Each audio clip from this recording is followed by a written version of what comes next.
Welcome to Seagull Eagle, the podcast where two rivals meet, Crystal Palace and Brighton, where opinions are loud and research is optional. This week at Palace, we lost again, this time to Chelsea. The team spent the first half convincing everyone that they had this, then the second half proving to everybody that they absolutely did not. Meanwhile, Mateta wants Champions League football, and somehow that's translated into a £35 million call from Nottingham Forest. I love it. This week at Brighton, the Seagulls reminded us that it doesn't really matter what we do at Craven Cottage because we never win at Fulham. We'll discuss all of this and much, much more because this is Seagull Eagle.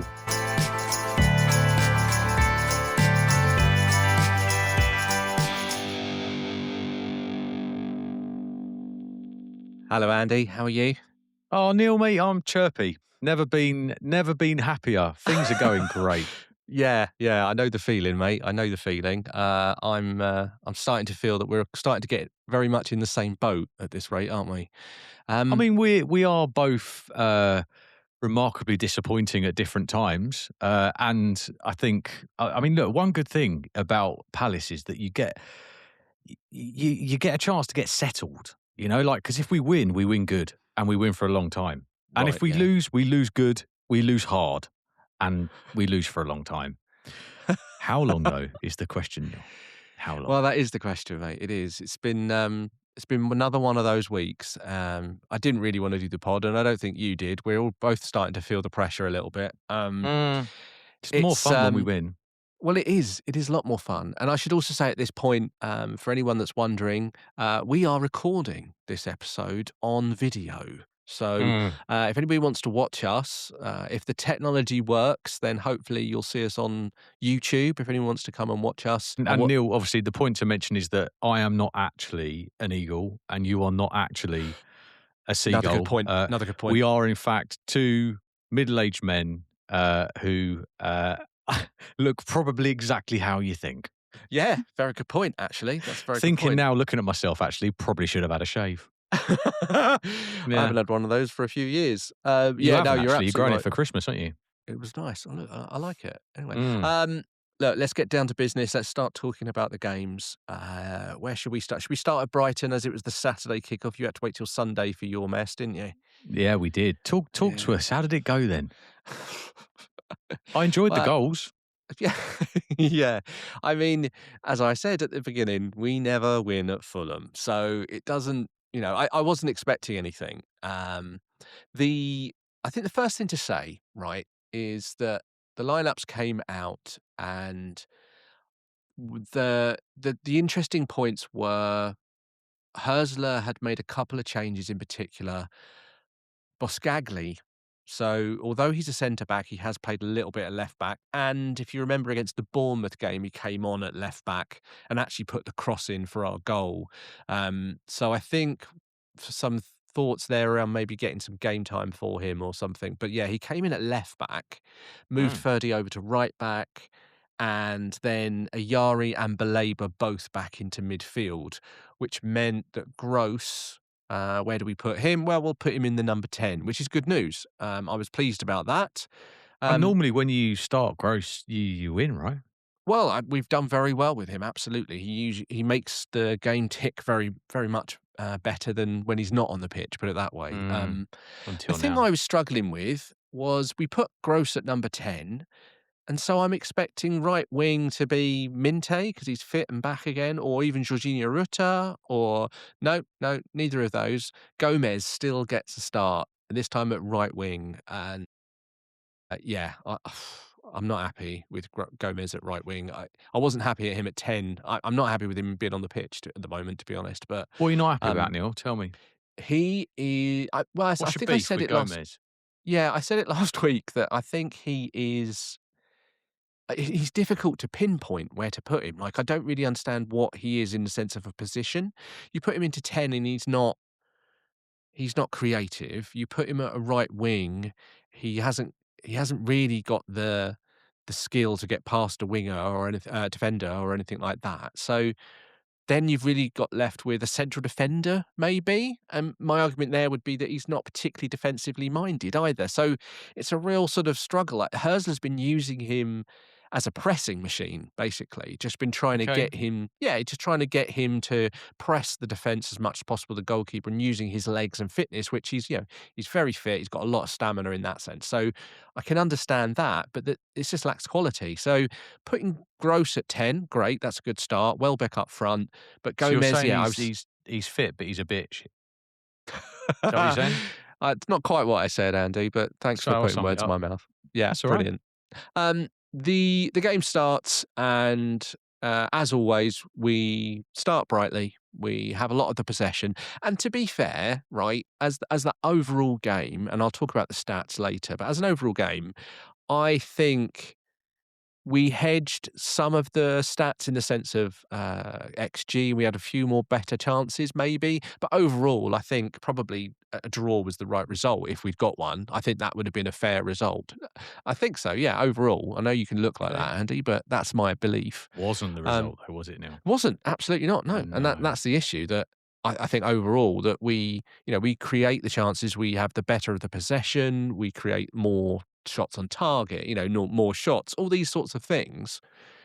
We're still coming away with 0 points. So Yeah. look, first half, a few opportunities for Matoma, Gomez, couldn't put them away, obviously. Matoma crossed a couple of really good crosses. Gross almost got on the end of one, inches away from it. There was a few things that through the second half that we created more chances as well, but overall, I think the only things I really want to point out are the first half in particular are Ayari came back into the side, and I like him as a player. I sometimes worry he's a little bit lightweight in midfield. He's not as strong as he needs to be, but having Baleba next to him, that makes a big difference. Obviously, someone fast and Well, yeah. strong like that makes a big difference. So Ayari in midfield was pretty good. He was very much box to box. And our first goal comes, or our only goal, I should say, comes on 28 minutes. A shot out of nothing, really, from Yasin Ayari. It was a fantastic shot, don't get me wrong, and I think the keeper maybe could have done better, but at the same time, he struck it really well. It was constantly rising into the roof of the net, which was a lovely thing to look It at. was a good goal, to be fair. It was a good goal. Yari's a strange one. Like he's had so many opportunities to score this season. He only scores the ones outside the box. Like he only scores the difficult ones. The easy ones, he flies them over the bar, right at the Mm. bar, whatever. So he's a strange one. But this one went in, bit out of the blue. But yeah, 1-0 up, and I'm thinking, okay, well, we never win at Fulham, but we'll see what happens. Half time comes, and the second half, obviously, Fulham try and press a little bit more, try and get more into the game, and they make a few changes through the second half, and it's a lot more of an even game, I would say, the second half, where the first half was maybe us taking control of the game more. The second half was a lot more even, and Fulham had their opportunities as well. And as I said, we created a few, they created a few, but for us, as always, terrible either finishing or not quite there. The final ball, it just wasn't happening in that sense. Then Fulham. We have to wait till I think it's about 70 minutes until Fulham actually get their equaliser. Mm. Long ball, though, over the top. We're pressing high, Andy. You know how it works. We press high. We've got all Left our yourself defenders and exposed, everybody. didn't you? There you go. So it's a frustration. Long ball over the top, and Boscagli is there to, uh, try and clear the ball, but it goes right over his head. He can't work his feet out. He's not turning. He's facing the ball. He's not facing the ball. He's facing the ball. He's not facing the ball. Just goes over his head. Chukwueze, I think it is, who's the guy that came on, one of the subs, rushing past him, really quick guy. Straight into the box and good finish, basically. 1-1. And, I suppose Verbruggen probably should feel disappointed. I think at that angle that he's at, Mm. did you see the goal? I just I felt like did. he probably should have done a little bit better, didn't you think? I think he could have done a lot better, actually, to be brutally honest with you. I think it was avoidable, but I'm going to say that, aren't I? But yeah, No, but I agree with you. I think Verbruggen's been fantastic this season, but that was a little bit of really at that angle, at that tight angle you let it in. I was a bit struck, a bit surprised by that, really. I agree. Um, So we go 1-1, and I'm thinking, "Oh, yeah, here it comes." We know what's gonna happen here. We're gonna lose, because 'cause we're at Craven Cottage. Hmm. So and you know what happens at Craven Cottage. Um, and then literally straight from the kickoff, a little bit of a high ball here and there. Fulham go on the attack. They go for a corner, and then they get their corner, ball comes over, and we suddenly do a counter-attack, Andy. Matoma gets the ball from the halfway line. Welbeck's keeping up with him. Fantastic little pass through the defence onto Welbeck, and he tucks it away, literally 1 minute after Fulham score. Mm. So at that point, I'm thinking, wow, maybe. I mean, maybe the times are a-changing, Andy. Believe Neil. Believe. Believe. Yeah. So, VAR. Did you see the decision? Did you see how tight it was? I did, Neil, and I knew this would be a bone of contention on this I podcast. I'm actually not gonna And I would just like to. it's not a bone of contention for me. It's not. Good, okay, because whilst it is incredibly close, and whilst it is, some would say nitpicky, Mm. uh, VAR is either on or off, right? It's either is or it isn't. And I mean, ultimately, where they drew the line, it was offside.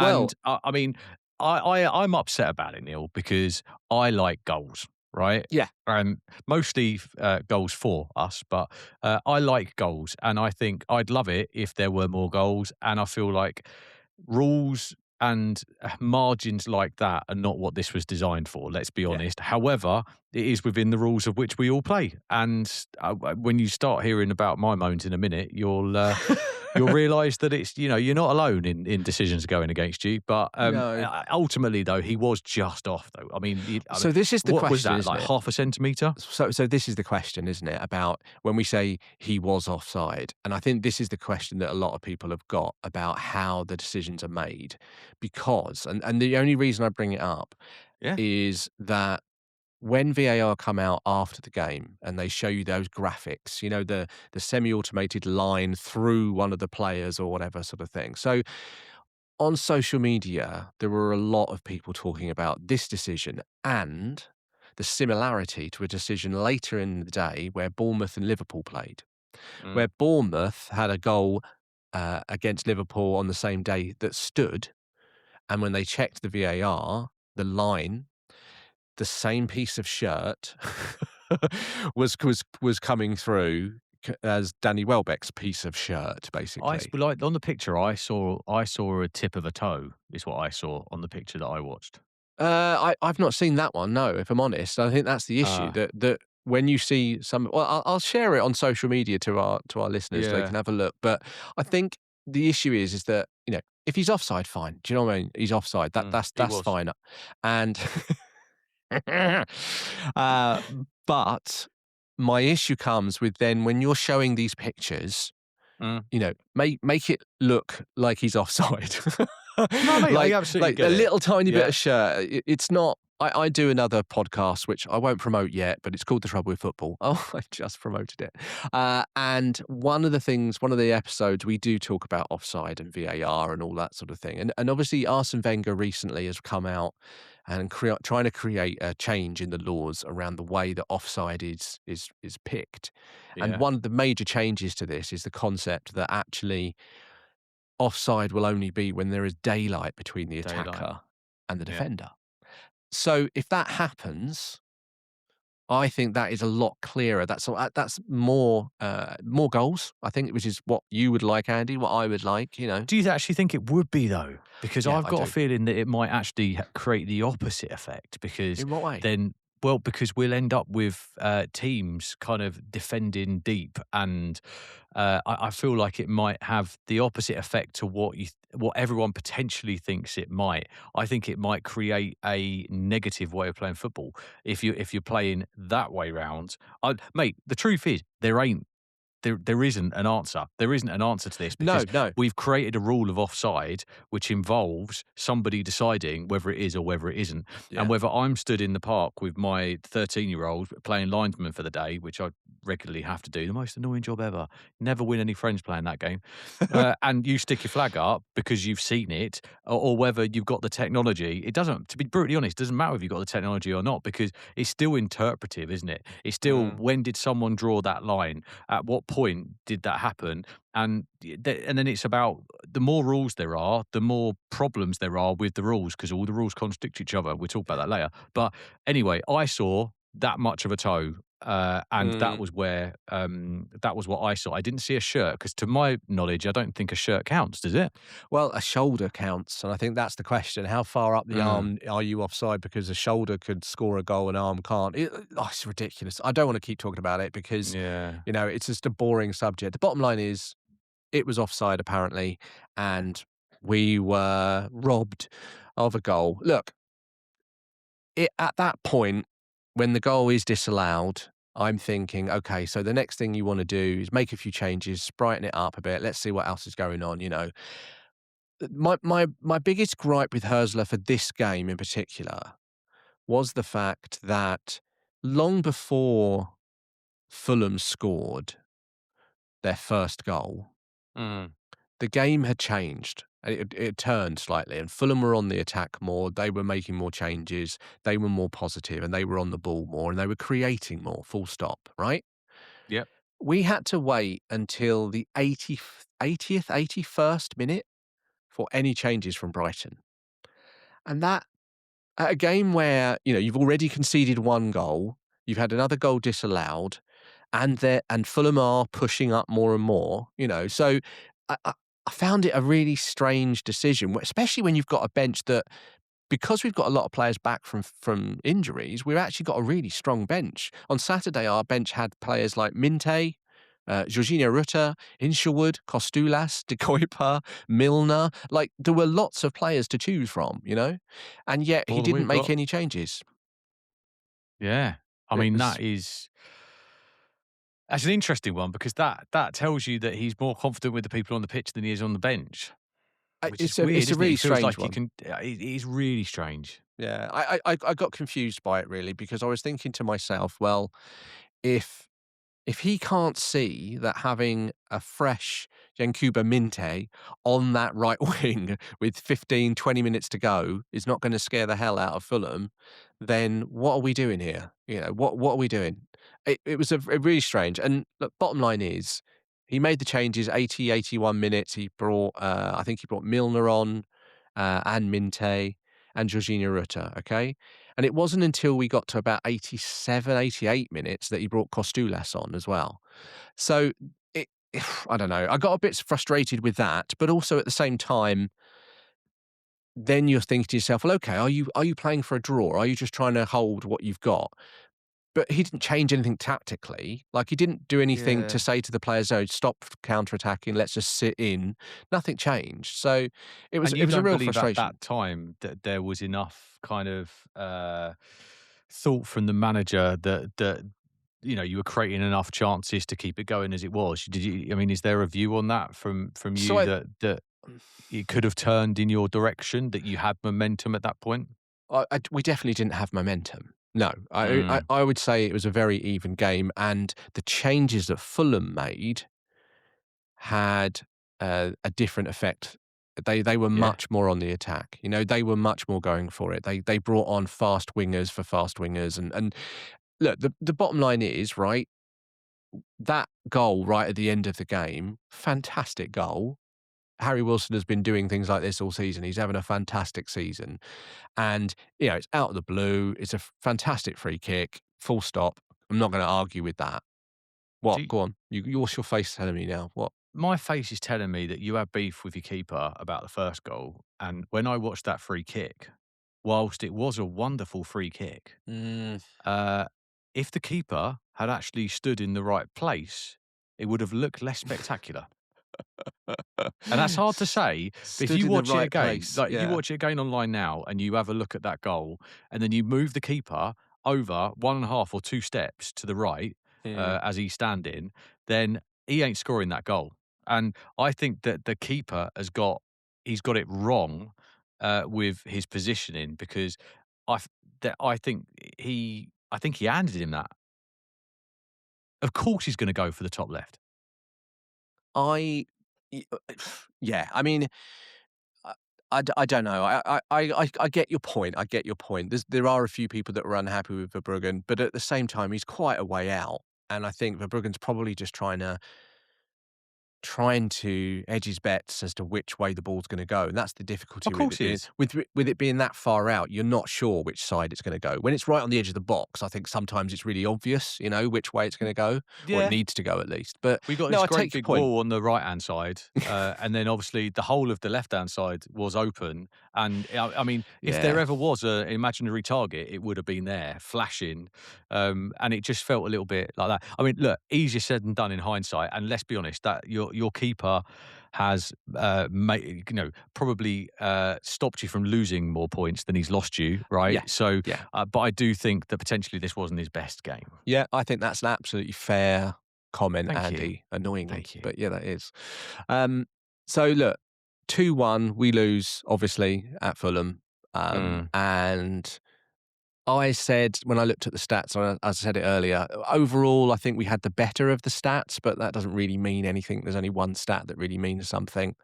And it's just another frustration. We are now, from a league point of view, I think we've got one win in 10 or 11 games now in the league, Andy. So I'm joining you now on To this be fair, trend. mate, I haven't got them in front of me, but I did look at these stats, and Palace's stats are worse than yours, Only just yes. though. But you're helping us look better, actually, because yes, I think it's only down to the number of wins. You've won more games than us Yeah, and drawn more games than us, but the number of losses is very similar, and the unbeaten sorry, the unwinning nature. I wish it was an unbeaten nature. That was a while ago unwinning. I now. like that. Yeah, Yes, the nature of loserism yeah. is between us here. It's not going wonderfully, is it? No. However, we have to remind ourselves that the league is competitive Oh, shut and up, not Andy. everybody's winning all the games. Oh, shut up. So there we go. Yeah, Look, you're still we've above us, though, mate. Well, yeah, we're in Crystal Palace position, so some point you're going to take it off us, I'm sure. We're in 12th, 30 points, and we've only got one win in our last five. I mean, if you go back like 6 games, we've got what, one win, 3 draws, 2 losses. I mean, it's just meh, Andy. You know what I mean? Like it's just Well, some would meh. say that's the tale of a mid-table supporter. One week, Yeah, hey, next week, woo, I was and yeah. I was having a listen to some other people talking on different pods about Brighton, and I was looking on social media and talking to my mates as well. And there's a real sort of cross section of opinions on what the best thing to do next is. Where are we going to go? Are we going to stay with Hersler? Are we just going to see it out to the end of the season? Is he going to play next season? What are we going to do? Like how's it going to work? Mm. There was a ex poll from Brett Mendoza, who's one of Brighton's sort of leading fans. I would argue he's quite well known in that sense, and he got almost 1,000 people to vote on his ex poll, and Wow. let's just say the majority. Of people decided that it was Hersler out. It was high 40s%. Some saying they don't really care one way or the other, and others saying no, we want him to stay, but wasn't many. So it was almost 50% of the people that voted said Hersler out, which is quite high. And Phew. I don't know. I mean, I don't see it happening. I don't see it happening now. I don't. The club just aren't like that. Like we're I was not going to say gonna. your club don't sack managers, No, really. we're not gonna go down. Like we are. What are we now? West Ham have got 20 points, so we're 10 points away from them, and we're not gonna go down. However, But two of them teams that are below us have started getting points, which is more yeah, than we've got in yeah. the last six. This is the problem. The bottom is I was coming just up a about to little say bit. that when you look at like the last 3 or 4 games, you've got West Ham with 2 wins, got Nottingham Forest 2 wins and a draw. Leeds have picked up some wins and draws of their new shape. So everyone below us, Palace and Brighton, are performing apart from Tottenham, really. That's about it. Bournemouth are doing all right as well. 2 wins in their last 3 games, so everyone's pulling out some results. It's horrible. But, going back to Hersler, I just don't think they're going to do anything until the end of the season, and then we'll just have to wait and see what they do at the close season. They might say, "On your bop," and, I mean, he's only got 1 more year on his contract. He only signed a 3-year contract anyway, and with Brighton, usually there's like these constant, like, oh yeah, he's signed a new contract straight away, or we've upped him to a 5-year contract and all this sort of stuff, which we've had with our other managers. But this one, yeah, no new contract in sight so far. It'd be interesting to see. But if it continues the way it is and fans vote with their feet as well and don't show up to matches as it is, I don't see him being here next season. Mm. Indeed. Look, Turmoil at Brighton incoming, maybe. Let's see. yeah, yeah.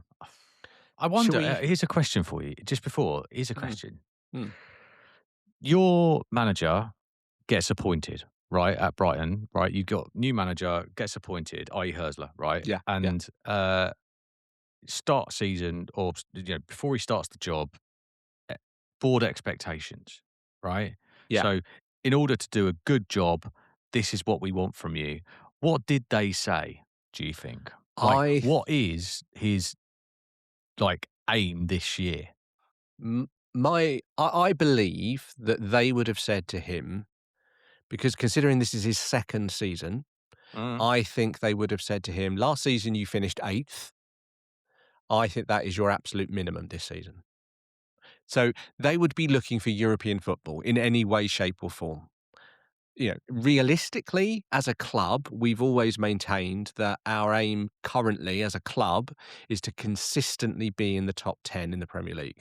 That's the aim, the long-term aim, like full stop. Yeah. Because if you're doing that, then, obviously income and all the other things that come with that, help to build the club. From a manager's point of view, he finished 8th last season, Andy. Like, you've got to try and better that, haven't you? And by bettering Mm. that would automatically mean European football. So I think 8th was probably his target minimum. Yeah. So Mm. he's not gonna finish 8th realistically at this rate. Unless How other how many points clubs. are you behind eighth though? Well, everyone keeps saying this. It's like, and I've been saying it for a few weeks, but ultimately, so if I look at 8th position, we're Mm. 3 points behind. Okay, so obviously Yeah, obviously one there's game. not much between us, but what we're looking at on the pitch, right, Get it. No, I get it. doesn't suggest that we're going to finish 8th. And also, although there are only 3 points, there are one, two, three, four teams between us and 8th position. Fulham are ahead of that as well in 7th. Liverpool are ahead of them. You know, there are so many teams in that window, as you talked about last week, in that Yeah, 10, yeah. in that sort of like 6th to 15th area. It's so tight, but also you're going to be ending up relying on so many teams to be bad for you to be able to go up the table. That's the problem. And there is now a gap as well. If you look at it from the perspective of 7th, Mhm. sorry, no, if you look at it from the perspective of 5th place, which is probably going to be a Champions League spot, that's Looks like it. 30, yeah, and that's 37 points, right? Brighton are 7 points behind them. That's quite a lot at this stage of the season to get anywhere close to. Starting to break away, though, those top 5, I could argue now, with Liverpool in tow as well. So, look, we can talk about Mm. more of this in a couple of weeks when it starts to get down to squeaky bum time. But I think I've talked enough about Brighton. I think it's time to move Can over only to the agree. to the Sunday kickoff, where you were facing Chelsea, but you were at home at Selhurst Park. Why don't you talk me through it, mate? What do you feel that game went like? Because I did watch the highlights. I watched a bit of it live as well. I was flicking between the Okay. games. How did Mm. how did it go from your perspective?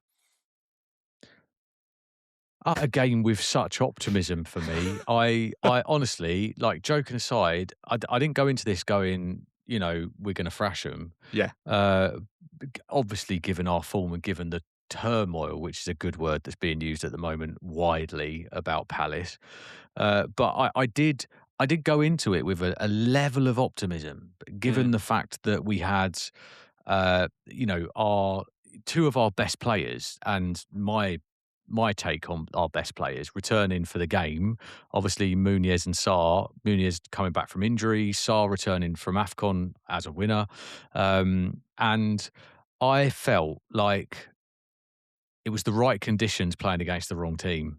Right, I okay. as in, it would have been a great week to play Wolves. It would have been a great week to have, any I don't know, anyone really, to be brutally honest. Just not one of the big hitters who are gonna Yeah, punish you. And I feel like it was, well, look, first of all, it started because it was interesting because I was sat there in the stadium wondering, uh, what the reaction would be to the fans seeing Glasner walk in with his smiley wave that he puts on every time. Was he gonna get booed? Was he well, gonna get cheered? That was the first thing. it's a good question actually, because something we didn't really just cover off there for a second is obviously last week we were talking in depth constantly about Glasner's comments in the two press conferences before and after the game. Mm, Suddenly this week, the press conference before the game was all like, "My mate, uh, my mate, the chairman, we're all okay, everything's gonna be fine, we're gonna be one big push to the end of the season," type comments. Uh, mm. anyone buy that? Oh, it's an absolute load of tosh, isn't it? I think he's reminded him that he's got to toe the line if he wants to carry on getting paid. I think the comments that I heard prior to the match just concerned me greatly because obviously it was, why are you leaving Palace? Like, Yeah, why are you moving on? All these questions were being asked, and one of the answers that he said was that obviously he wants a new challenge, and he doesn't feel like he can give 100% to Crystal Palace. yeah, And if that's the case, do one. Like, if you can't give 100% to your job, why are you still doing your job? He is in essence handing in his 6-week notice in his job. Apart from it's a little bit longer than that. And I don't know if he was working in Asda's, he's handing his 6-week notice, and he's in the stockroom on his mobile phone, isn't he? Buying his time away, having a lovely time while everyone else is working hard because they haven't handed their notice in. yeah. And I don't know. It's really hard because I love the guy and he's achieved such wonderful things with us. But if your heart's not in it, then are we not better to move on? The problem is, it's like it's trying to break up with someone who's you've had a lovely time with. But I do wonder a little bit about that. Is his heart still in it? And therefore, when he walked into Selhurst Park, ultimately he did get a decent reaction. Did he? Less so than normal, but, Right, like, there was no, I didn't hear any boos or anything like that. okay. But he did. People waved, people clapped, but I think I waved and clapped because I had the optimism of the fact that, "Do you know what? Let's give him a break because he hasn't had the team. He hasn't had the people, the good people around him, recently." Yeah. And I gave him that break, and I thought it was gonna be all right in the first half. I really did, but Yeah. the second half changed. Yeah, yeah. I mean, I was really interested to see what people were thinking about Glasner, and look, ultimately, you haven't really got a choice anyway. Look, he's here for now. You've got to support your Well, we team, do haven't have a you? choice, Neil. We do What do you have a mean? choice. What? What's Well, your we choice? can make a change. We just got to pay him. Well, exactly, and but my point is, as fans, you haven't got a choice. Oh, we You're going to haven't have got a to choice. sit there and just support your team, whether you like the manager or not. A little bit like what I'm doing at the moment. Thing is, I do like the manager deal, and this is the problem. I do like the manager. I like the style of play that we've been playing. I like the decisions that he makes. Apart from the fact I wish he'd make subs earlier, but I think we're on borrowed time. I think it is potentially over, Mm, and we've had that lovely period now. We've now got to rebuild, and it's an incredibly awkward rebuild that we've got to do because we've had all of this success, and with all of that success has brought all of that attention, and now we're in danger of becoming a sinking ship. And I'll be honest with you, my pessimism of the situation, being a Palace fan for so long, and my kind of inevitable doom of this situation 2 or 3 weeks ago was, casually joking about, oh, look at how far West Ham are behind us. Actually, that's only 4 games. That's only three yeah, games. It's only two yeah. games. Oh, hang on a minute. We're not quite as far away as we were now. Could we start getting dragged into that? No, it can't happen. Maybe it can.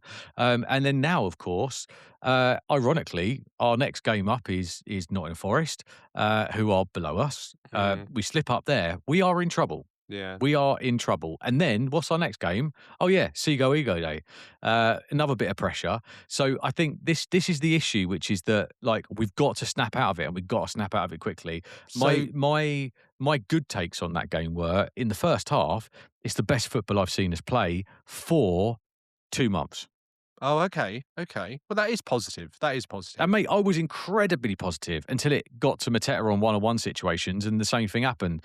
But do you know what I mean? So I think that first half performance was enough for me to go, actually, with the right mindset, Yeah. like, we can win a game. We can win a game. And all you gotta do is Mm, win a game, and then you're back in again. It's just whether there's enough negativity in that changing room that we ain't gonna snap out of it. And I yeah. think that's potentially what Steve Parish can see, which is there is, now you got all the boys back, or nearly all the boys back, and like, well, the important ones anyway, and there's more coming, like Kamada's kind of was arguing to be fit against Chelsea, and he was told he weren't allowed to play.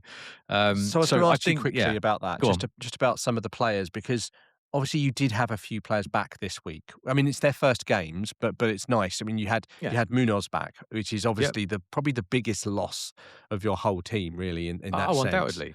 And Yeah. then you had Ismail Assar as well back, as you mentioned a minute ago. So having both of those back, as we've talked about week on week here, about having that right side of your team, Well, your you whole know, right side. yeah, Yeah. yeah. Having them back must have made a whole big bit of difference. Not necessarily in the game, but just to your general confidence that they're back fit and firing now again.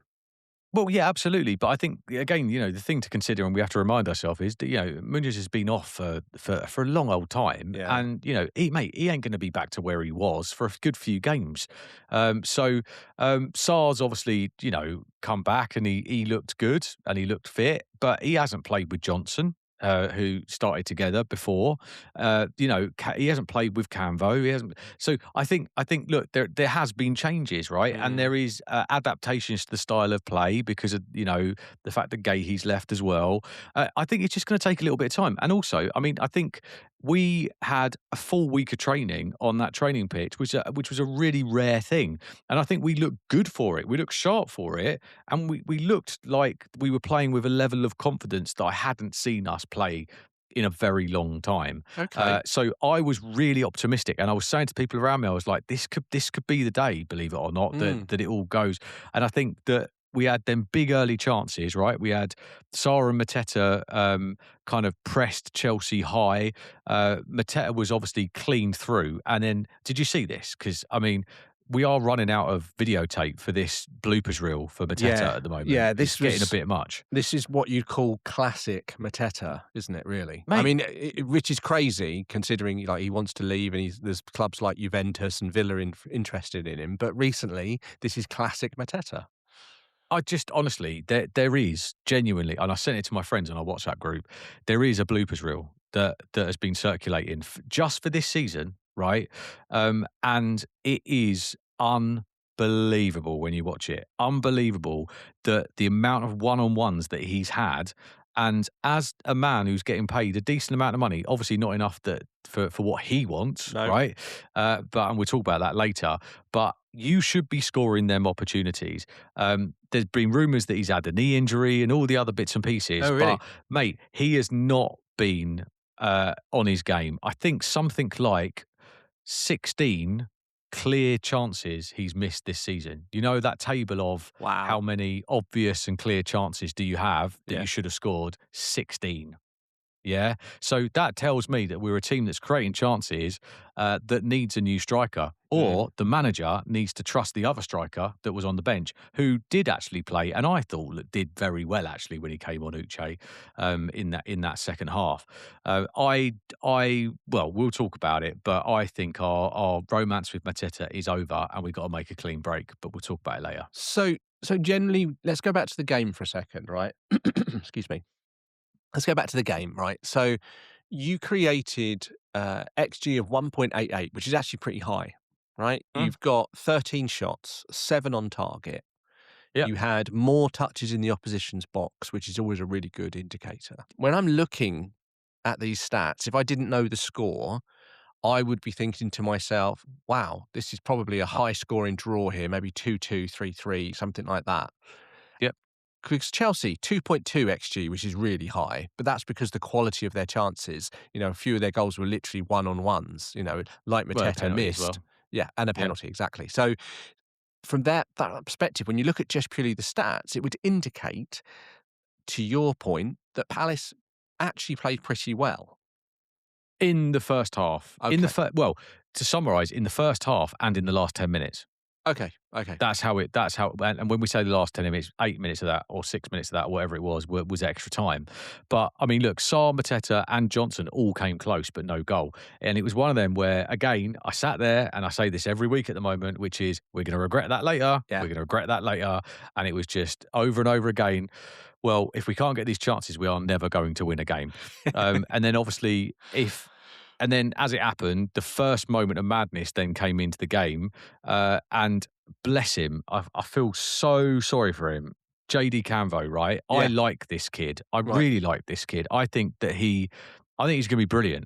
And he was actually having a really good game. Looked really comfortable. Was happy to take people on. Was kind of playing with a level of confidence. He then got into this situation right on the sidelines, as it were, and he was being put under pressure. And he ended up with 2 players on him and a third on his way. And he had his back to kind of the defenders, trying to kind of work out how he's going to get his way out of this. Obviously, he looks to the left and he sees that he's got an angle to play the ball that way. He thinks in his head that there's someone there, because that's where someone always is. Yeah. Someone was not there.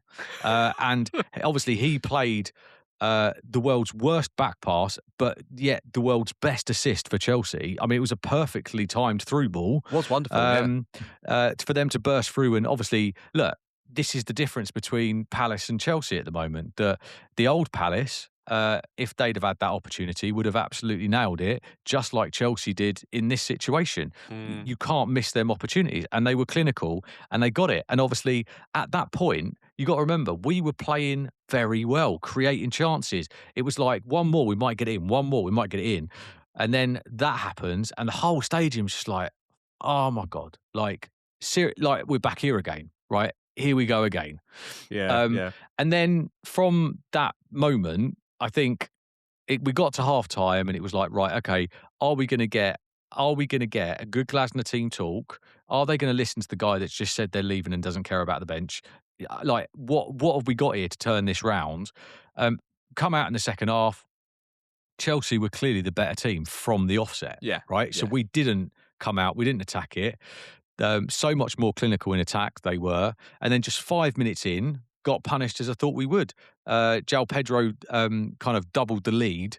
There was a nice little exchange, wasn't there? And then obviously he scored and momentum gone for Palace. Yeah, and I think at this... Go on, then. No, I was just going to say, you're right. I think 2-0, I think at 1-0, you're always in it, aren't you? And that's the point. Yeah. You were playing relatively well. At 2-0, and because Chelsea aren't always clinical, but I thought on Sunday they really were. Like the players stepped up and they actually they scored really clinical finishes. And I did think at that point at 2-0, when I saw that, I was like, yeah, that's Palace done. I just can't see them coming back from that. But I think at the same time that second goal went in was the point where Chelsea were just doing my head in, literally doing my head in. And you can relate to this. And They do everyone's head in, mate. They do everyone's head in. It's not sour grapes, because we should have lost that game, right?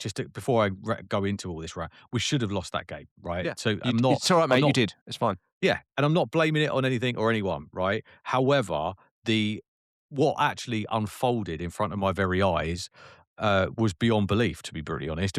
Darren England, like, absolute bell ringer. Like, I just can't.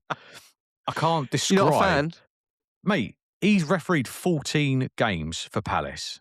14 games for Palace. Oh, hello. We've got a stat. Go on. Well, how many have we won out of them 14 games in the league? Oh, so you're blaming the ref? 1. Right? Come on. Cards all over the place.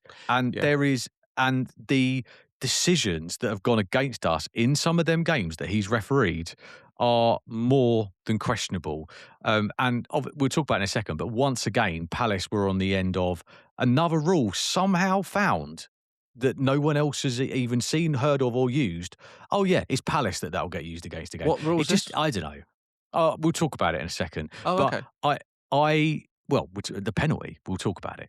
But I just think that it was at that point in the game that the the atmosphere on the pitch turned, and it Oh, turned okay. against Palace because the decisions started going against them, rightly or wrongly, because it's all subjective, right? Whether the decisions should have gone against them, the players on the field were like, he's just stamped on me, and you've given nothing. And then 2 seconds later, something else happened, and a card's gone up in the air. Yeah. And I think the players, you could tell they were getting frustrated because Chelsea were being so bullish and so just physical, and we were trying to do the same, but it felt like the referee wasn't kind of playing game with us. And again, you look at it from a different point of view, and you probably go, maybe it was fair, but the players didn't feel like it was. Yeah. And that's why I think then when that second goal went in, it was almost like nail in the coffin. But then it got even worse, mate, because this was something that just happened that I can't get my head around it, Neil. I just cannot fathom it. And try and understand this with me, Go on right? then. Go on then. Ball falls to Pedro. He shoots Yes. at Canvo, not the goal. Yes. He smashes the ball at the defender, who is planted in a position. Bear with me, right? So regardless of where the goal is, makes no difference to me. He's hit the ball at a player in front of him, right? Okay. And then it hits Canvo on his hip. Yep. On his hip. Yep. Right? Which then deflects onto his arm, Yep. which is in a natural position by his side. Yeah. Bearing in mind the boys, the 18-year-old kid, 19-year-old kid, has just been smacked at short range by a ball hitting him at however many miles an hour. Play then carries on for a few minutes because my mate Darren England decides actually on that occasion that he don't see anything wrong with that, right? Like he saw on a few occasions that he did see wrong with a few other things we'll talk about in a second. And then VAR gets involved. And this guy who sat in Stockley Park has got his second go at sitting in front of that screen in Stockley Park. It's his second go. Yeah. Second time ever. And this guy, who I won't name because I can't remember his name, has decided that this is his moment to shine, to prove to everyone around him that he can find a rule that no one else has found and make a name for himself so that he carries on getting picked. So then, after a long wait, bearing in mind that, and it sounds a long wait, it was actually 2 minutes, right? I timed it. It was 2 minutes. Yeah. That he was stood at this screen. And then the most ridiculous thing I've ever heard at a football game was announced. No jokes, Neil. I thought I was watching Gladiators. It was very funny to watch some of the Palace supporters cheering at one point because of the way that he announced what his decision was. I'll read it to you, Neil, because you're absolutely right. After review, the ball hits Crystal Palace 23. It is an accidental handball, not deliberate. But the way that he announces this is like as I said, it's like he's like the bloke from Gladiators, who ironically is next referee. But it's like it's some kind of entertainment. So he's saying accidental handball, not deliberate, right? That's the first thing. Therefore, so all the Palace fans are like, hey, because that's the right decision, right? Therefore, it's a penalty kick. However, because it's accidental, this is only a yellow card, as if we're going to be happy with that. Good news, Do you fans. know what? Sod off, Darren England. What an absolute fool. And apparently there's rumours going round, and why would these be made if it's not, that Darren England took some convincing to change his mind. Oh, really? Is why he had to wait 2 minutes. And there's a lot of referee people out there who have all kind of said this is absolutely ridiculous. That said that he literally took some convincing. Yeah. But he did get convinced. So obviously, absolutely, mate. The game is gone, and people overuse that. But that's the first time I've ever used that on this podcast because it's a ridiculous situation. What is the boy supposed to do, Neil? Cut his hands off? Get out? I mean, I don't know what he's meant to do. And I think my argument with this, and I have got a bit of I won't go on too long about it, but I have got Too late. something that is in writing about this, which is kind of, because it says the rules state, right? A player prevents the ball from going into their own goal with their hand/arm, but does not deliberately handle the ball and does not make their body unnaturally bigger.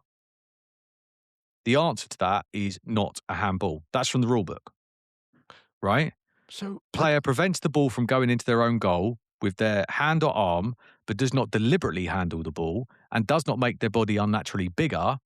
The answer is not a handball. So the current decision for this weekend's game, the only reason then that they've given this as a penalty, as handball, is Yep. because they feel that he did put his arm up in some way. It wasn't in a natural position. That some Well, way no, it's he they've changed the laws in 2024, right? That law that I just read out now reads like this because of a change in wording, right? Oh, Because this is what it okay. all comes down to now, interpretation of the wording, right? Right. So now it says where a player denies an opposing team a goal or an obvious goal scoring opportunity by committing a non-deliberate handball offence and the referee awards a penalty kick, the offender is cautioned, right?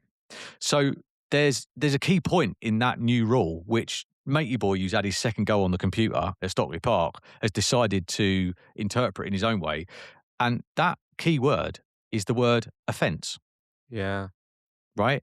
Because so basically, in other words, by using that word offence, he is saying that he has made his body unnaturally bigger, which Canvo did not. Sounds all very confusing, but basically, by Darren England stating that Canvo accidentally uh, did a handball, he has not deliberately made his body bigger. So therefore, Canvo has not done an offence. So It's so therefore, that rule strange. does not exist. So therefore, just play the game of football and don't give Chelsea a penalty. It's so strange. I mean, even any of that, you've got all of that going on. You've also got the added complication, which is outside of his control as well, which is the fact that it hits another part of his body first and then goes onto his arm.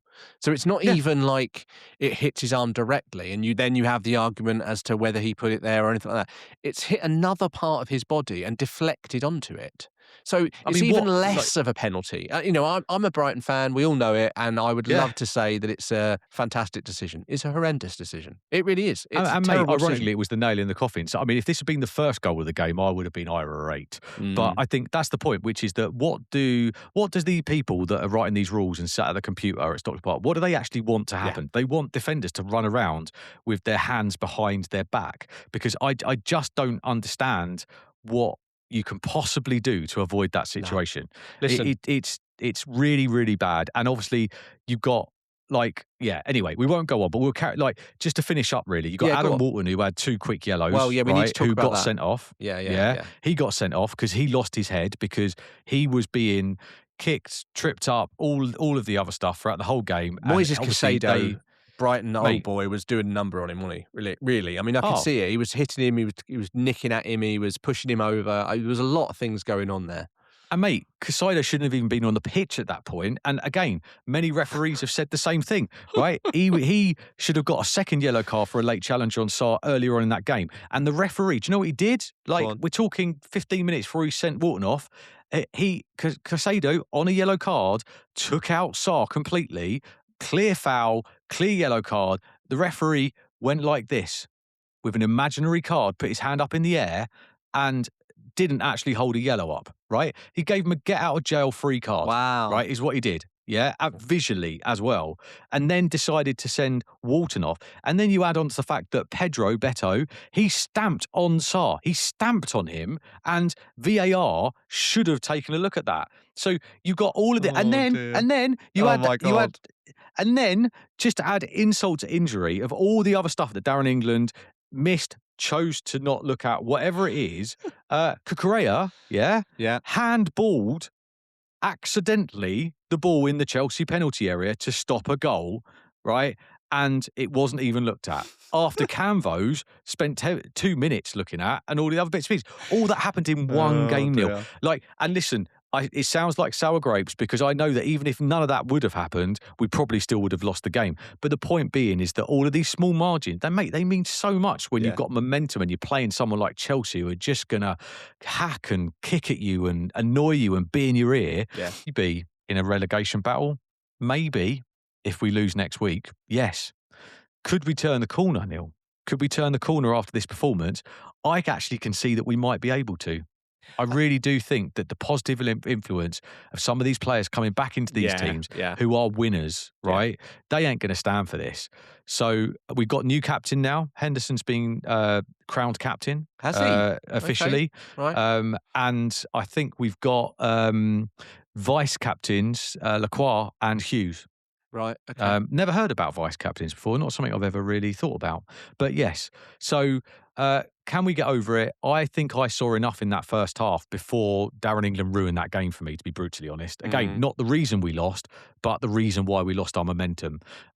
He ruined it for us. And I think if he hadn't have got involved with all of the silly decisions and we kept our heads, I think that game potentially could have been a bit different without I Mateta. I tend to agree with you. I do understand your point. I think it's a case of, you know, the the positive vibes of having those players come back for for your squad and your team, I think has made Yeah. a big impact, and I think it will over the next few weeks. You're on a shitty run. Let's be honest, it's a really terrible run, but I can see you turning it around. I don't think it's that difficult. I just think the question really is that, what's going to happen with your manager over the next few weeks? Is he now going to toe the line? Is it all going to turn into roses and rainbows? Or is there going to be a problem somewhere down the line when another situation happens? Which brings me on to the next subject we probably need to talk about, which is the transfer market is closing very, very soon. And I haven't heard a lot. It's definitely not much going on at Brighton, which I can talk about, but there's not much Mm. coming on at Palace either. So should we talk about that before we finish up? What sort of stuff have you got going on from a transfers point of view at the moment? Loads of rumours, mate. Yeah. Loads of rumours, but not much concrete, Okay. to be brutally honest. And again, I could sit here for the next 10 minutes and tell you about everyone we'd be linked with, but history tells me that not many of them actually come true. So the And big yeah, one, the big one that we probably do need to talk about, which you mentioned right at the beginning, we've touched on it a few times, yep, is Mateta, right? yeah, So yeah, yeah. this is something, it's one of the strangest ones, I think, because there was obviously a lot of talk over the last few weeks that he wants out, and that I think Juventus were one of the big ones that were looking at him and all this sort of stuff. And now we've got to a point where I think there was Villa last week you were talking about that were interested in him Yeah. and possibly a swap.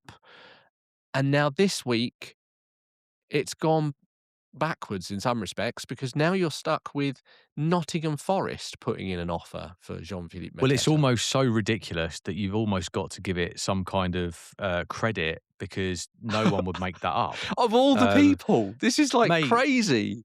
honestly, it's just another twist in the Palace pantomime, isn't it? And it's you honestly, you cannot write what is going on here, and it's another line to add to the whole debacle that Yeah, happened. I think look, Ornstein has said yeah. that Mateta has agreed personal terms with Nottingham Forest. Oh, really? Um, that's what he said. They put a £35 million bid in, but we are sticking firm to 40. We're 5 million off. And I actually think this is going to happen, mate. Really? Yeah, I actually Okay. think this is going to happen. And Neil, we have robbed them of 35 to 40 million pounds. That is exactly what I believe is the situation. Big chances missed this season. I said the stat earlier and I wasn't 100% sure of it, but I've just found it. 16. 16 big missed chances this season. I think he scored 8. But some of them were penalties and the ones that he scored are tap-ins. I if you discount last year where he Mm, did very well for us, but he was getting brilliant service, don't yeah, forget that, right? We stuck by this guy.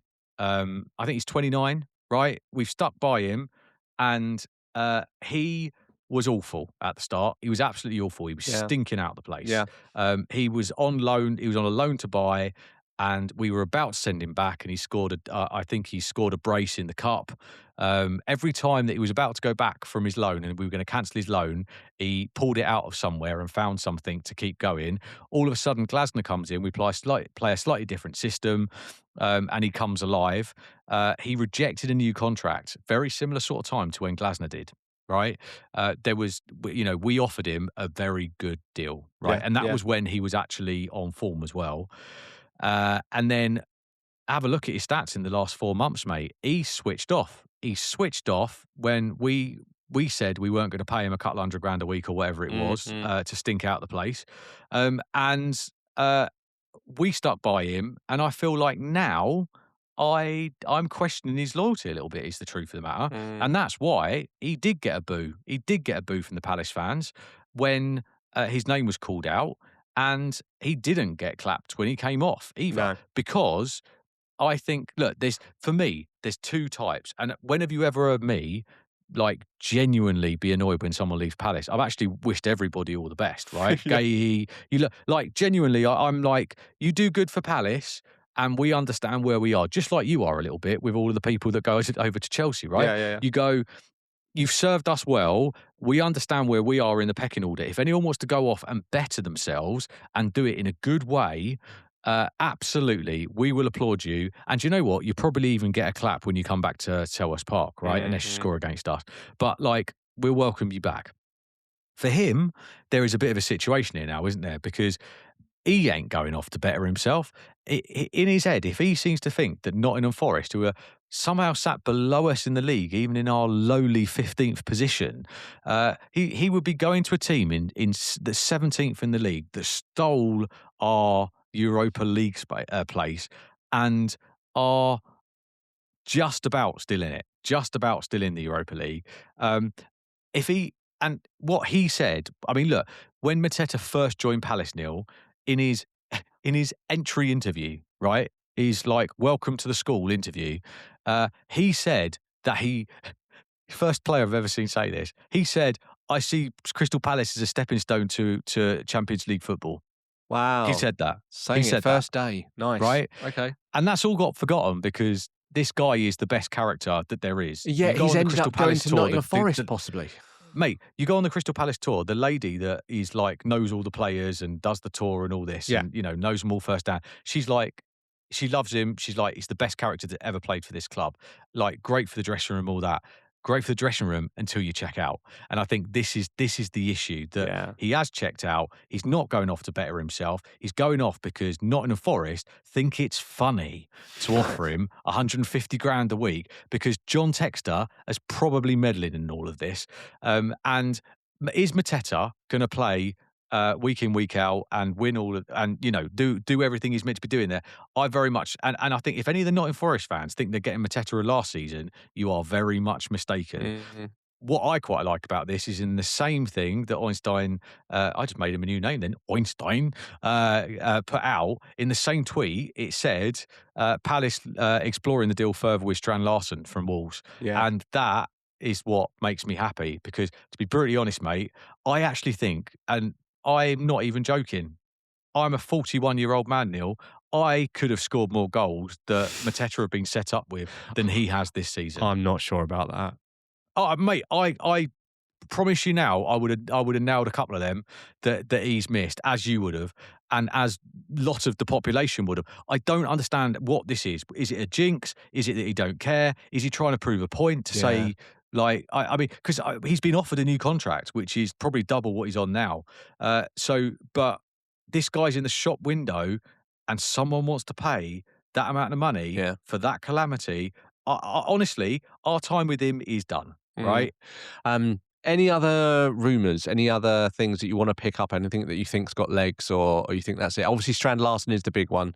If he gets Yeah. that, that'd be great. But otherwise, anything else you shout out about? Well, no, I mean there was all this tosh about us competing with Wrexham this week, and Wrexham were going to trump us on one of our strikers that we were trying to get, which was hilarious. And Wrexham themselves came out and went, "Look, I know we're doing all right at the moment, but we're not in the world of signing 25 to 30 million pound strikers." So yeah, so it just shows you how much rubbish there actually is out there at the Fair enough. moment. Yeah. But look, we look, jokes aside, we have been linked with most of the people who are in with a move. Yeah. I mean, we've got a matter of days left now, right? Yep. So Christ knows what's going to happen, but Palace are normally active in the last couple of minutes of that window. People will be coming in. Let's see. I think what has saved Parish at the moment is the fact that uh, true to form, we've ended up with a few people coming back now just before the window shut. So Mm. they might get that checkbook and go, should we buy some people who the new manager actually wants, as opposed to who the outgoing manager wants? Yeah. Let's see. No, I agree. I agree. Um, well, look, from a Brighton point of view, I suppose we should talk about that as well. It's usually very quiet, has been over the last few weeks. A couple of little things just wanted to pick up on. So, obviously, I spoke about Buonanotte loan from Chelsea at the beginning of the season. Yeah. Didn't really work out, so they've recalled him. He's now gone to Leeds, and he played obviously Monday Night Football this week. So it's good to see him getting some minutes. Hopefully that'll be a good move for him. It was the move that should have happened at the beginning of the summer that he chose to go to Chelsea for some stupid reason. Has So he gone to Leeds on a permanent deal? no, no, just a loan for the end of the Just alone. season. I think Yeah. that's a So good move for him. I agree. He should have gone at the beginning of the season. He would have got a lot more Yeah. minutes, but yeah, it is what it is. But they've agreed that now, and obviously, as I say, he played against Everton already. He got a few minutes. So the only other things to point out are Diego Coppola, our centre back that we signed, our young centre back. He needs game time by the sound of things, and it looks like they're going to agree a loan, or at least possibly a loan, out to Paris FC for the rest of the season, just to get Oh, him some okay. game time. So that's good news. Um, that does leave us a little short at centre back. So there is talk that maybe Igor is coming back from West Ham because he's not playing there either. So that might be another option. And then this evening, Twitter is alight, or X, I should say, is alight with the fact that Brighton have made a bid for Charlie Cresswell, who is an old England under-21 player. He's Yeah, I 23 know years that old. name. Yeah, you do know that name because Palace have also asked for his details and have been looking at possible recruitment for him. He's at Toulouse at the moment. And apparently, though, Brighton have actually made an official bid of 24 million euros, which has been declined. And the main reason I understand that it's been declined is because Toulouse would like to keep him till the end of the season. They don't actually want to make a sale at this point in the season. So we'll have to wait and see. But that's an interesting one that we're bidding for a young centre back. It would suggest to me that Aaron Cashin, I think, as we all know, is probably not good enough. And also the fact that Igor, when he does come back, probably wants to leave and go somewhere else as well. So with Coppola going out on loan, good idea. But yeah, Charlie Yeah. Cresswell, that would be a really good option. I think he's a really good young centre back. He's had lots of relevant experience, plus now playing in Liga as well is good experience for him. But we'll have to wait and see. I'll tell you what, actually, there are a couple more that I'd forgotten to talk Oh, here about we just go. very Come on then, quickly. come You've on. got, Xerxes from Man United. He's been linked. Oh, is he? Mm, Oh, I didn't yeah. know that. Yeah, that's a new one that's kind of come out today that he's kind of looking for a move away, Oh, okay. and that's an option. But Right. look, ultimately, we ain't going to get another big striker in unless Mateta. If we get that 40 million in the bank, we'll spend it. But do Yeah. you know what the one that really winds me up? Go on. Which I just actually can't believe. Chadi Riyad, Yes. who has just spent over a year being injured. He's been absolutely smashing through the under-21 games, looking like the only adult on the pitch, which he clearly was, but clearly outstanding everybody else on that Yeah. pitch. Came back and played, I thought, brilliantly against Chelsea, and has made a big impact. And I see him as a decent option for our first team right now. It came out this week that he's potentially going out to Sheffield United on loan. Oh, well, the problem is What the with hell are we doing? Why are we loaning out our defenders who are ready and looking great when we've just sold our main defender? well, And we need squad depth. That is I beyond me. agree. I agree. That is silly, but also at the same time, if they're thinking long term about the player, a long term injury, he needs regular game time. He needs to get himself back up to speed. Yeah. If he's going to be on the bench getting a few minutes here or there, he's more prone to injury. So actually getting back into full match fitness is a good thing for him and his recovery. So I get it. It does sound bizarre, but at the same time, for him, it's probably a good thing. Sorry. I get it. It's just frustrating, isn't it? Yeah. I love that kid, and I don't think that most of the Palace fans understand how good he actually is. Mm. And I've seen glimpses of it, and there was a lot of people that were like, no jokes, sat around me that have clearly been season ticket holders for years. Like, who's that guy? And I'm like, mate, it's Riyadh. And like, honestly, I think he's going to light it up once he comes. And I want to see him play. I'd like him to start. Well, So there you go. listen. Time's rolling on. We've got to make a move. Let's just quickly touch on the upcoming fixtures, just very quickly. So, you did mention it, but who have Palace got this weekend? Just let's be clear. Sunday the 1st, Nottingham Forest away. And El Crapico. we have to win that game. It's as simple as that. We've got to win that game. And I think we will. Because what better way to come out of this absolute horrible, horrible run that we've been on, calamity of a couple of months. What better way to do that than smash Nottingham Forest? Yeah. And look at Marinakis and give him a little wave in the tunnel on the way down. Because, like, I'm hoping we smash them, we win the Conference League, they get chucked out, they spend 40 million quid on Mateta, and he stinks the place out. I'm quite happy with that. Fair enough. Fair enough. Yeah. That's all I have to say about it. There is no other option but for us to win that game. Fair enough. We've got to win it. Brighton are at home to Everton. I mean, like Everton's form last 5 games, 2 wins, 2 draws, 1 loss, and that came obviously last night. Brighton, they're sat in 10th, right? They're sat in 10th. They're on the way up. They're doing okay. Yeah, they're in good form. They've had a few injuries and now they're getting players back. Although bad news, I think Grealish is now out for quite a while. Unfortunately, not unfortunately for us, but for them. And obviously, I've told you about Brighton's form recently. I think last 5 games we're drawn 3 and lost 1, won 1. So. Everton generally, we usually play okay against them. The game at home is always going to be difficult. We know what it's going to be. It's going to be a low block, and they're going to break us, and they're on the counter and see what happens. So, if I really had to push myself to an answer, I think it'll be a draw. I think it'll be a boring, probably 0-0 or a 1-1 draw is what I expect it to be. But I'm not too excited, mate. Unfortunately, I wish I was, but I can only dream. I mean, that's a game you need to win, right? Absolutely. Because if you look at the points total, you've got better goal difference than them, and you're 3 points behind them. So if you win that game, you move up. It's a big game. Big game. But the way we're playing, I'm not so sure. We'll see. And that's it for another Seagull Eagle podcast. Thank you very much for listening and watching. Yes. Please make sure to follow the show so you don't miss the next episode when it drops, also on YouTube.